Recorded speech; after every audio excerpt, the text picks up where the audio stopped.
अस्सलाम वालेकुम dear students, मैं आप लोगों को लीनियर अलजबरा के 5th लेक्चर में खुशामदीद कहता हूँ। आज हम डिस्कस करेंगे लीनियर अलजबरा का लेक्चर नंबर 5। तो सबसे पहले solution of linear system of equations by inverse method. तो solution of linear system of equations by inverse method आज सबसे पहले डिस्कस करेंगे। तो पहले लास्ट लेक्चर में हमने डिस्कस किया कि इन्वर्स किस तरह से फाइंड किया जा सकता है किसी मैट्रिक्स का। सपोज डैट जैसे ए मैट्रिक्स है, सबसे पहले रिकॉल कर लेते हैं इन्वर्स कैसे फाइंड करते हैं। तो ए मैट्रिक्स है तो इसका इन्वर्स फाइंड करना है। क्या करते हैं, सबसे पहले ए मैट्रिक्स को लेफ़्ट साइड पे लिख लेते हैं और दरमियान में एक लाइन लगा लेते हैं। फिर उसके साथ हम identity of this matrix as same as this matrix identity इधर लिख लेते हैं। जैसे यहाँ पे हमारे पास 3/3 का मैट्रिक्स था तो यहाँ पे आइडेंटिटी 1 0 0 ये आइडेंटिटी लिख लेंगे यहाँ पे इन्वर्स फाइंड करने के लिए। इसी तरह से ये आइडेंटिटी आ जाएगी 0 1 0। इसी तरह से सेम ये आइडेंटिटी की थर्ड रो आ जाएगी 0 0 और एट द एंड 1। तो ये इस तरह से राइट साइड पे हम आइडेंटिटी लिखते थे और लेफ़्ट साइड पे यही मैट्रिक्स पूरे का पूरा लिख लेते थे और फिर उसके बाद इसके ऊपर रो ऑपरेशन लगाते थे। तो जिस तरह से ये हमारे पास 1 2 3 है और इसी तरह से 3 5 और इस तरह से हमारे पास 3 है और ये हमने मैट्रिक्स लिख लिया। ये 1 और 0 और ये 8 ये हमारे पास मैट्रिक्स आ गया। तो इस मैट्रिक्स को हम आइडेंटिटी बनाते थे, यानी कि इस साइड को आइडेंटिटी बनाने की कोशिश करते थे और ये वाला मैट्रिक्स जो यहाँ पे आता था आइडेंटिटी की जगह पे वो इन्वर्स कहलाता था। ये लास्ट टाइम हम डिस्कस कर चुके। तो अब इन्वर्स फाइंड हो गया यहाँ पे और फिर अब हम क्या करते हैं, इन्वर्स फाइंड करने के बाद हमारा जो प्रोसीजर होता है वो ये है कि हमने सॉल्यूशन निकालना है किस चीज़ का, लीनियर सिस्टम ऑफ इक्वेशंस का by using a inverse. Inverse method use करते हुए इस सिस्टम ऑफ इक्वेशंस का हमने सॉल्यूशन निकालना है। सबसे पहले सिस्टम ऑफ लीनियर इक्वेशंस को हम मैट्रिक्स फॉर्म में लिखेंगे। मैट्रिक्स फॉर्म में लिखते हुए सबसे पहले हमारे पास ए मैट्रिक्स आता है जो कि कोफिशिएंट मैट्रिक्स कहलाता है। इन सारे के सारे लेफ्ट साइड पे जितने भी कोफिशिएंट्स आते हैं उसका मैट्रिक्स बनता है। जैसे x1 का कोफिशिएंट यहाँ पे 1 है तो फर्स्ट एंट्री में 1 आ गया। इसी तरह से x2 का कोफिशिएंट 2 है तो सेकंड एंट्री में 2 आ गया। थर्ड में 3 है तो x3 का कोफिशिएंट 3 था तो 3 आ गया। इसी तरह से सो ऑन आप देख सकते हैं। यहाँ पे सेकंड रो में हमारे पास सेकंड इक्वेशन में जो 2 5 और 3 था, इसी तरह से 2 5 और 3 एज सो ऑन ये कोफिशिएंट मैट्रिक्स आ गया।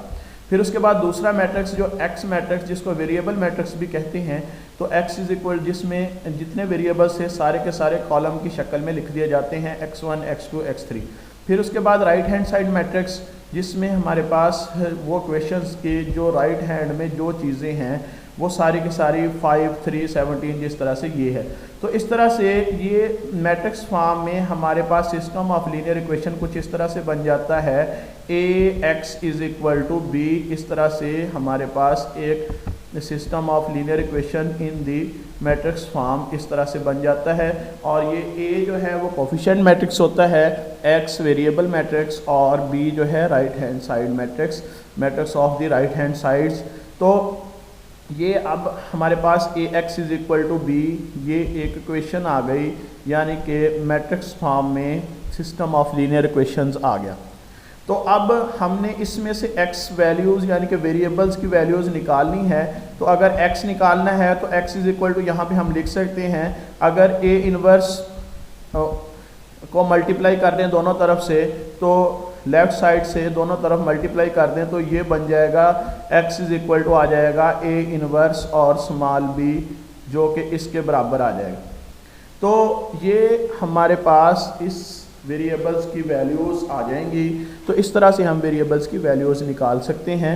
तो ए इन्वर्स हमने सबसे पहले निकाल लिया था ए का, जो कि इस तरह की फॉर्म में आ गया। ए इन्वर्स तो ए इनवर्स को हम बी से मल्टीप्लाई कर देंगे तो ये वेरिएबल्स की वैल्यू आ जाएंगी। x1 की वैल्यू भी आ गई, x2 की वैल्यू भी आ गई एंड x3 की वैल्यू भी आ गई, क्योंकि ये x मैट्रिक्स किसके बराबर था यहाँ पे, जिसमें पहली एंट्री x1 थी, दूसरी एंट्री x2 थी और तीसरी एंट्री x3 थी, एज सो ऑन। इस तरह से x1 इज इक्वल टू 1 हो गया, x2 इज इक्वल टू -1 और x3 इज इक्वल टू 2 आ गया। तो इस तरह से हम सॉल्यूशन निकाल सकते हैं लीनियर सिस्टम का बाय यूजिंग इन्वर्स मेथड या by using a inverse by inverse method. तो इस तरह से ये कहलाता है सॉल्यूशन ऑफ लीनियर इक्वेशंस। तो इसके बाद हमने चेक करना है क्या सिस्टम कंसिस्टेंट है या नहीं है। सिस्टम कंसिस्टेंट कब होगा, जब हम वेरिएबल्स की वैल्यूज़ निकाल सकें और यूनिक वैल्यूज़ आ जाए। तो अब सबसे पहले हमने सिस्टम चेक करने हैं क्या ये सिस्टम कंसिस्टेंट है या नहीं। तो किस तरह से चेक करना है, बाय एलिमिनेशन। एलिमिनेशन में हमने क्या करना है, रिड्यूस कर देना है रो एचिलॉन फॉर्म में। रो एचिलॉन रिड्यूस्ड रो एचिलॉन फॉर्म में कन्वर्ट करने के बाद अगर मैट्रिक्स में हमारे पास वैल्यूज़ आ रही होंगी तो इसका मतलब है कंसिस्टेंट है, अदरवाइज इनकंसिस्टेंट है।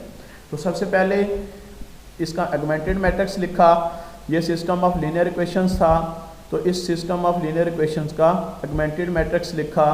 अब हमने ये वाली वैल्यू 1 करनी है, ये ऑलरेडी 1 है, ये वाली वैल्यू 0 करनी है, ये वाली वैल्यू भी 0 करनी है, फिर उसके बाद इसको 1 करना है, फिर इनको भी 0 करना है एंड सो ऑन, इस तरह से चलते रहना है। यहाँ पे हम पहला ऑपरेशन करते हैं, -1 times of first row was added to the second row. तो पहली रो को -1 से मल्टीप्लाई करके ऐड कर दिया गया है सेकेंड रो में। तो एज सो ऑन, इस तरह से हम ये निकाल सकते हैं। तो ये देखें जी आखिर में क्या आया, ये आखिरी रो जो कि जिसमें हमारे पास कोफिशिएंट मैट्रिक्स जो लिखा था शुरू में वो सारी वैल्यूज़ 0 आ गई। तो ये हम कह सकते हैं कि ये सिस्टम ऑफ लीनियर इक्वेशंस कब सेटिस्फाई करेंगी, जब ये हमारे पास आखिरी वाली रो 0 होगी, यानी कि ये लेफ़्ट साइड 0 है, is equal to b1 b3 minus b2 minus b1 है, इज़ इक्वल टू 0 आ गया। तो इस तरह से b3 की वैल्यू क्या आ गई, थर्ड की वैल्यू b1 प्लस b2 आ गई। अगर ये होगा तो कंसिस्टेंट होगा, अगर नहीं ये यानी कि third value b1 plus b2 नहीं है तो ये कंसिस्टेंट नहीं होगा कोई भी वैल्यूज़ b1 b2 के लिए। तो इस तरह से एक और एग्जांपल है, तो डिटरमाइनिंग कंसिस्टेंसी बाय एलिमिनेशन। तो इसमें भी एलिमिनेशन करेंगे। एलिमिनेशन करने के बाद अब ये देखें यहाँ पे वैल्यूज़ x1 की वैल्यूज़ आ रही है, इसी तरह से x2 की भी वैल्यू आ रही है, x3 की वैल्यू भी आ रही है। तो इसका मतलब है कि ये सिस्टम कंसिस्टेंट है। तो इस तरह से ये कुछ एग्जांपल्स हैं जो आप लोगों के ज़िम्मे है। ये एक एप्लीकेशन है, इससे आपने ड्रा करना है linear system of equations.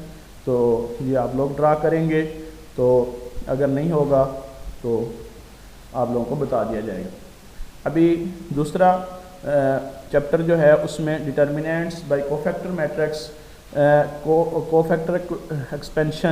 Cofactor expansion के ज़रिए से डिटर्मिनेंट कैसे निकालते हैं। लास्ट टाइम हमने डिटर्मिनेंट निकालने का तरीका जो देखा था 2x2 मैट्रिक्स था, आसान सा था।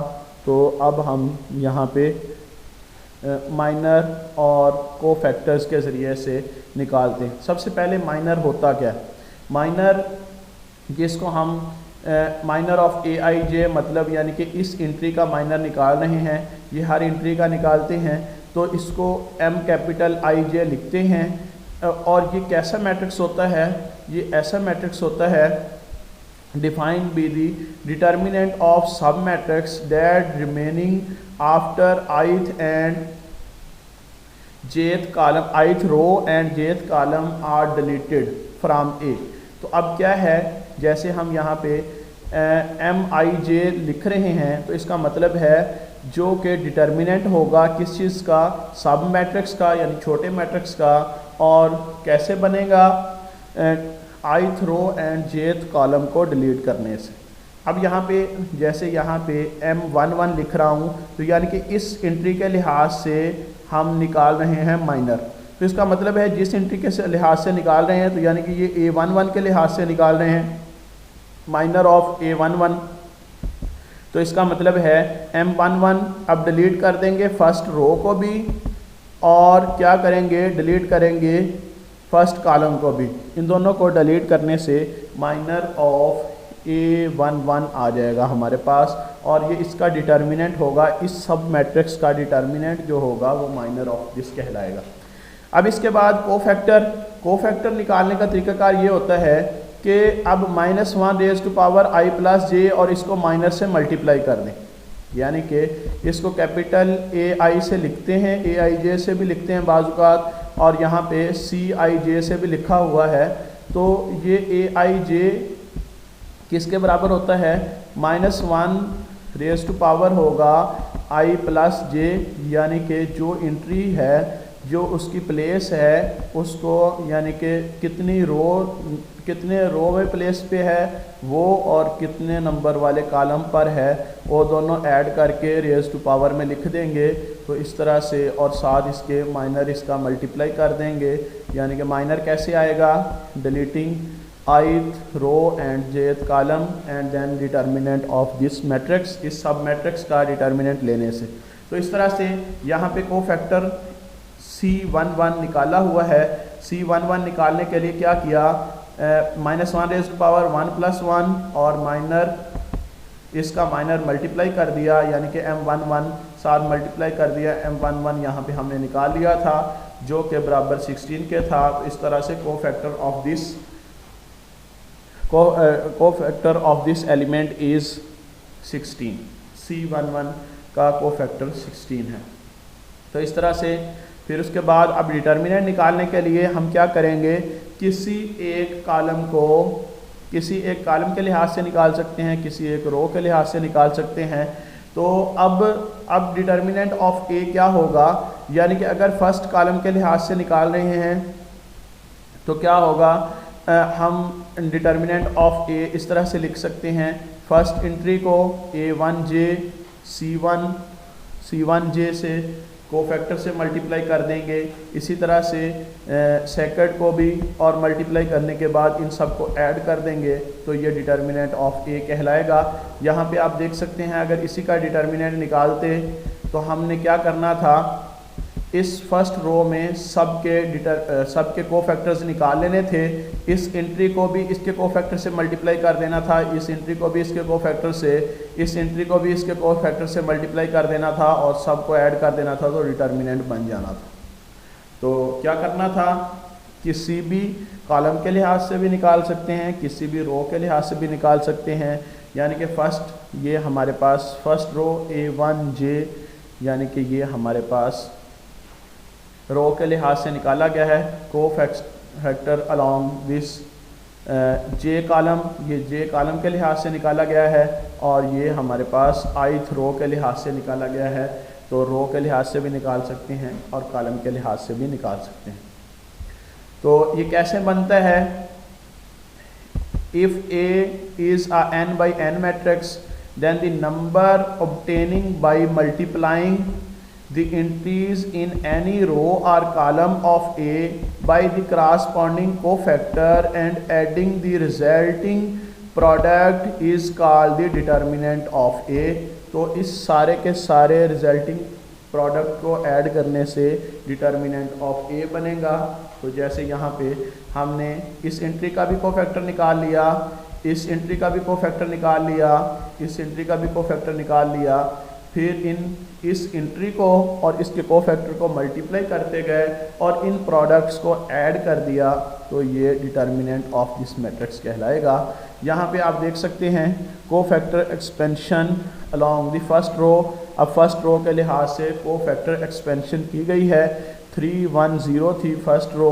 तो इस तरह से डिटर्मिनेंट ऑफ A, तो फर्स्ट इसकी एंट्री आ गई, फिर इसका माइनर, और ये -1 raise to power i plus j किया तो वो 1 आ गया। तो इस तरह से इसका minor deleting first row and first column, तो -4 3 और 4 और -2 ये आ गया। इसी तरह से एज सो ऑन, इनको मल्टीप्लाई करेंगे, सिंप्लीफाई करेंगे तो इसका ये रिज़ल्ट आ जाएगा।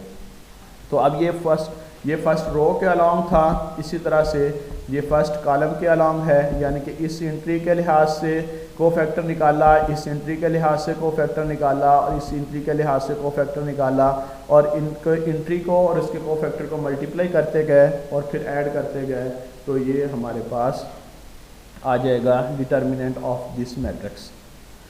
तो अब स्मार्ट चॉइस के लिए फॉर रो एंड कॉलम तो हम क्या करते हैं, जिसमें हमारे पास ज़्यादा एंट्रीज ज़ीरो होंगी तो वो उसका कोफैक्टर ले लेते हैं। तो इस तरह से यहाँ पे then find the determinant of A, it will be easiest to use the cofactor expansion along the second row. अब देखें जी सेकेंड कॉलम के लिहाज से इजी है, क्योंकि देखें जी एंट्री एक ही इसमें नॉन ज़ीरो है, बाकी सारे ज़ीरो हैं, तो प्रोडक्ट होगा तो ज़ीरो हो जाएगा। तो एक के लिहाज से कोफैक्टर निकाला और कोफैक्टर को इसके साथ मल्टीप्लाई कर दिया, तो ये डिटर्मिनेंट आ गया हमारा।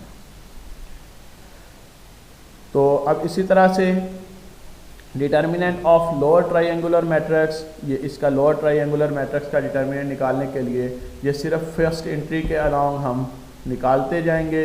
इसका यानी कि कोफैक्टर आ जाएगा ये i+1 यानी कि ऊपर आ जाएगा -1 रेज़ टू पावर। तो इस तरह से ये फिर इसके अलॉन्ग निकाल लेंगे, तो इस तरह से सो ऑन ये इसका आ जाएगा।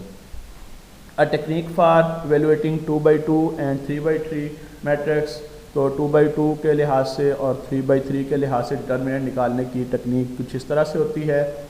ये तो आपने छोटी क्लासेस में भी पढ़ा है। डिटर्मिनेंट ऑफ 2x2 हमारे पास मेन डायगोनल की एंट्रीज़ को मल्टीपल यानी कि प्रोडक्ट और माइनस सेकेंडरी डायगोनल की एंट्रीज़ का प्रोडक्ट, तो ये हमारे पास डिटर्मिनेंट आ जाएगा। तो इसी तरह से 3x3 का डिटर्मिनेंट निकालने के लिए ये 3 रोज़ को वैसे के वैसे लिख लें, 3 कॉलम्स को वैसे के वैसे लिख लें और फर्स्ट 2 कॉलम्स को अगेन लिख लें। यहाँ पे अगेन लिखने के बाद अब इस तरह से हम प्रोडक्ट लेते जाएं, इन तीनों का प्रोडक्ट का सम माइनस इन तीनों के प्रोडक्ट के सम से कर दें, तो ये हमारे पास आ जाएगा डिटर्मिनेंट ऑफ 3x3 मैट्रिक्स। तो 3x3 का मैट्रिक्स का डिटर्मिनेंट निकालने के लिए क्या करते हैं, पहले इस पूरे के पूरे इसको प्रोडक्ट प्लस इसका प्रोडक्ट एंड सो ऑन, इनको ऐड करने के बाद हम इनको जो है दूसरे मेन डायगोनल की एंट्रीज़ को मल्टीप्लाई करते हैं और इसी तरह से सेकेंडरी डायगोनल की एंट्रीज़ को मल्टीप्लाई करके माइनस कर देते हैं। तो ये डिटर्मिनेंट ऑफ दिस मैट्रिक्स कहलाता है। एज सो ऑन इस तरह से हम निकाल लेंगे। तो बेटे ये आज तक का लेक्चर था। थैंक्स एंड अल्लाह हाफिज़।